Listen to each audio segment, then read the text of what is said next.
Hi friends, welcome to Shruti story world. ఈరోజు కథ వచ్చేసి ప్రేమ పెళ్ళి పార్ట్ 10. కొంతసేపు పాటు శాంతి నెలకొంది.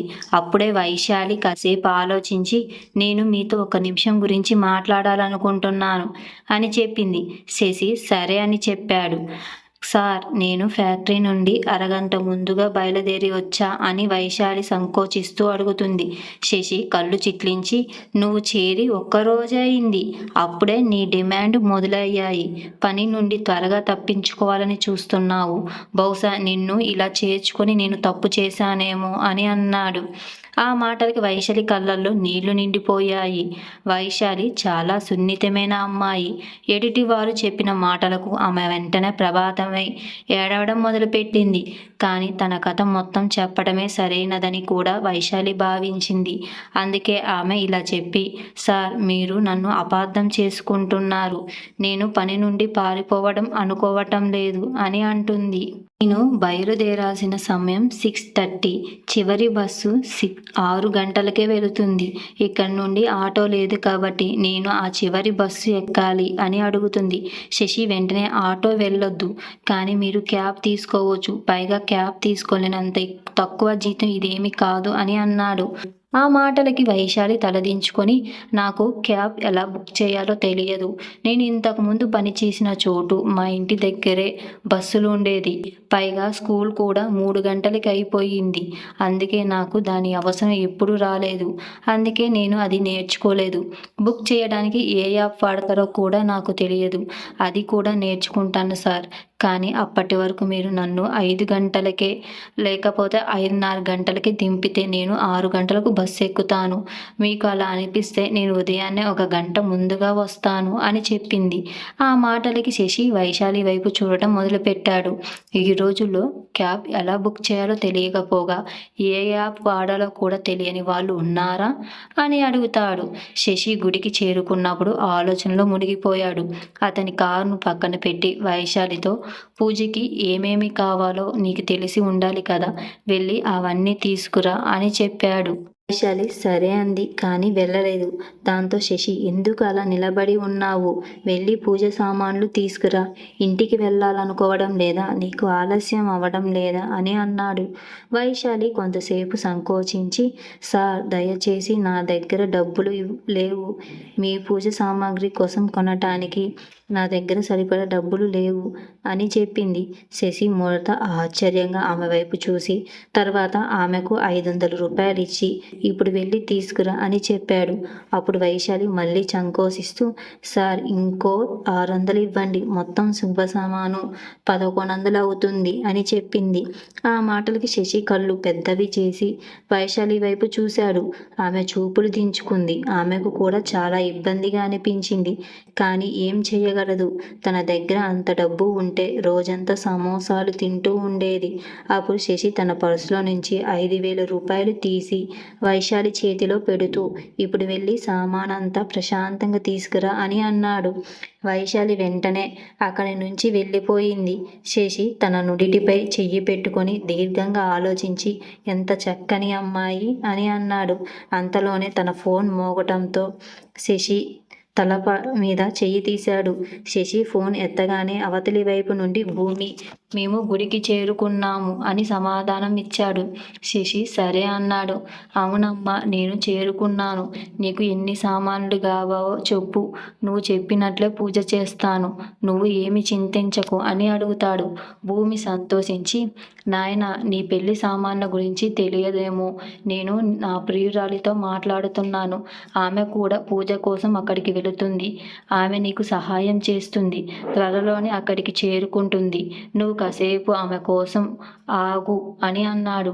భూమి మాట్లాడుతుండగా శశి రోడ్డు పక్కన నిలబడి ఉన్నాడు. అటుగా చాలా వాహనాలు వెళ్ళటంతో వాటి హారన్ల శబ్దం అతనికి భూమి చెప్పేది సరిగ్గా అర్థం కాక, సరే అమ్మా, ఇంటికి వచ్చాక మీతో మాట్లాడతాను అని చెప్పి కాల్ కట్ చేశాడు. భూమి సంతోషించి శివతో ఇలా అన్నాడు, పని పూర్తయింది, చెప్పింది. ఈరోజు జాను, శశి కొంతసేపు కలిసి ఉంటారు. జాను శశి హృదయంతో ఒక స్థానాన్ని సంపాదించుకుంటుంది.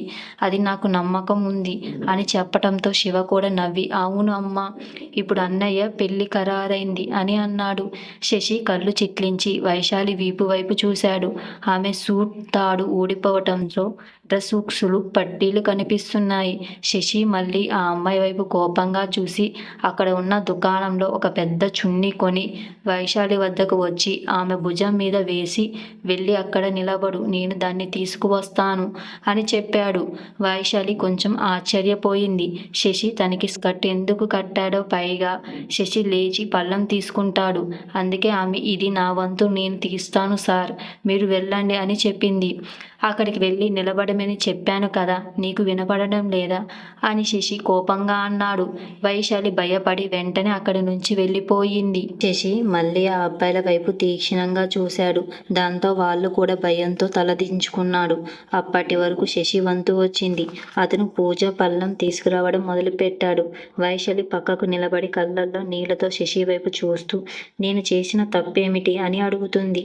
వైశాలి నిలబడి ఉండగా జాను పరిగెత్తుకుంటూ వచ్చి వైశాలిని ఢీకొట్టి దానివల్ల జాను చేతిలో ఉన్న గంగాజలం వైశాలి దుస్తులపై పడింది. జాను వైశాలికి క్షమాపణ చెప్పినప్పుడు వైశాలి పర్వాలేదు అని చెప్పింది.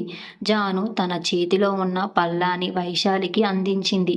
ఇప్పుడు నడిచే సమయం కాదు, పరిగెత్తే సమయం, దయచేసి నాకు సహాయం చేయండి, ఈ పళ్ళం పట్టుకోండి, నేను మెల్లి గంగాజలం తెస్తాను అని చెప్పింది. అలా చెప్పి జాను మళ్ళీ పరిగెత్తుకుంటూ వెళ్ళి గంగాజలంతో తిరిగి వచ్చి వైశాలి చేతుల నుండి పళ్ళెం తీసుకొని ధన్యవాదాలు అని చెప్పి వేగంగా లోపలికి వెళ్ళి శశి కోసం వెతకడం మొదలుపెట్టింది. గంగాజలం వైశాలి బట్టలపై పడటంతో ఆమె డ్రెస్ అతుక్కుపోయింది. అందువల్ల పెళ్ళైన స్త్రీలు చేసే విధంగానే వైశాలి ఎర్ర చున్నీతో తనను తాను మరింత గట్టిగా కప్పుకుంది. శశి కూడా అక్కడికి వచ్చి వైశాలితో వెళ్దాం పద అని అన్నాడు. కానీ శశి వైశాలి దుస్తుల గురించి ఏమీ అనలేదు. తను అసలు ఎలా అనగలడు, దానికి అర్థం కాలేదు. పైగా వైశాలి స్కార్ఫ్ కట్టుకుంది. ఆమె ఇంటికి తీసుకెళ్ళబోయేది నేనే కాబట్టి ఎలాంటి సమస్య లేదు. అందుకే ఏమీ అనకపోవడమే మంచిది అని అనుకున్నాడు. ఎలాగో అలాంటి విషయం చెప్పటానికి అతనికి ఇబ్బందిగానే ఉంది. వైశాలి శశి లోపలికి వచ్చినప్పుడు వైశాలి అలాంటి స్కార్ఫ్ ధరించి ఉండటంతో పండిట్ వారి కొత్తగా పెళ్ళైన జంట అనుకొని, మీరు మాతారానికి సమర్పించడానికి వచ్చారు అని వారితో అంటారు. శశి కేవలం తల ఊపాడు. వారు అమ్మవారికి వివాహ ప్రమాణాలు చేసే కర్మకాండ కోసం వచ్చారని పురోహితుడు అనుకున్నాడు.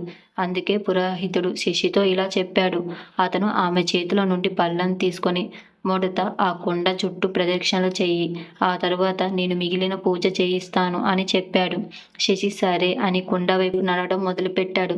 కానీ వైశాలి అక్కడ నిలబడి ఉంది. దాంతో పురోహితుడు, నువ్వు వెళ్ళవా అని అన్నాడు.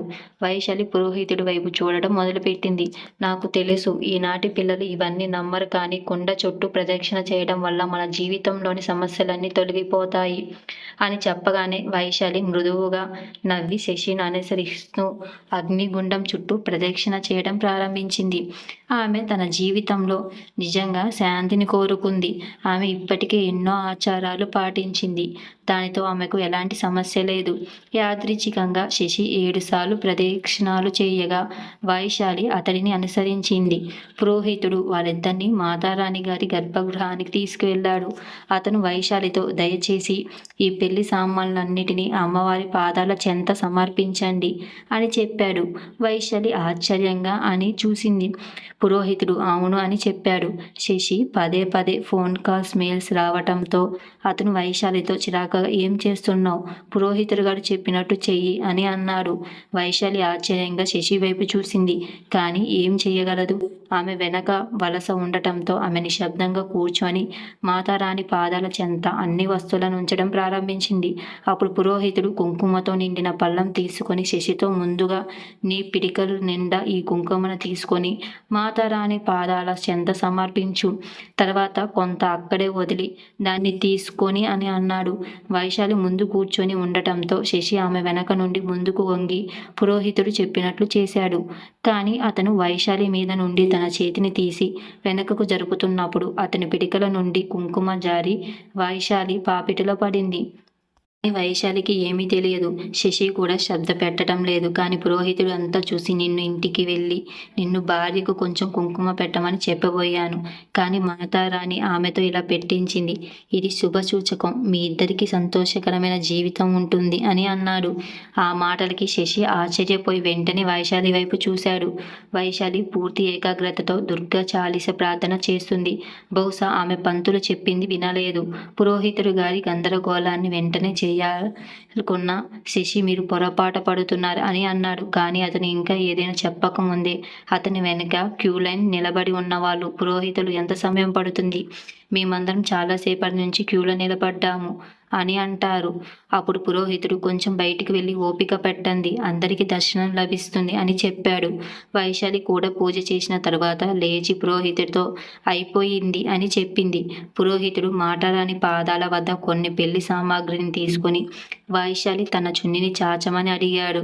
వైశాలి తన చున్నీ కూడా చేర్చగా పురోహితుడు దానిలోని వస్తువులు ఉంచుతూ మీరు ఎల్లప్పుడూ సంతోషకరంగా ఉండాలి అని చెప్పాడు. ఆ మాటలకి వైశాలి కళ్ళు పెద్దవి చేసుకొని వెంటనే తల అడ్డంగా ఊపుతూ లేదు లేదు పంతులు గారు అని అంటుంది. కానీ పురోహితుడు ముందుకు వెళ్ళి జనం బాగా పెరిగిపోతున్నారు, ఇప్పుడు మీరిద్దరూ చేతులు జోడించి ఇక్కడి నుంచి వెళ్ళిపోండి అని అన్నాడు. వైశాలి ఏం చెప్పగలదు? పురోహితుడు చాలా దూరంలో ఉన్నాడు.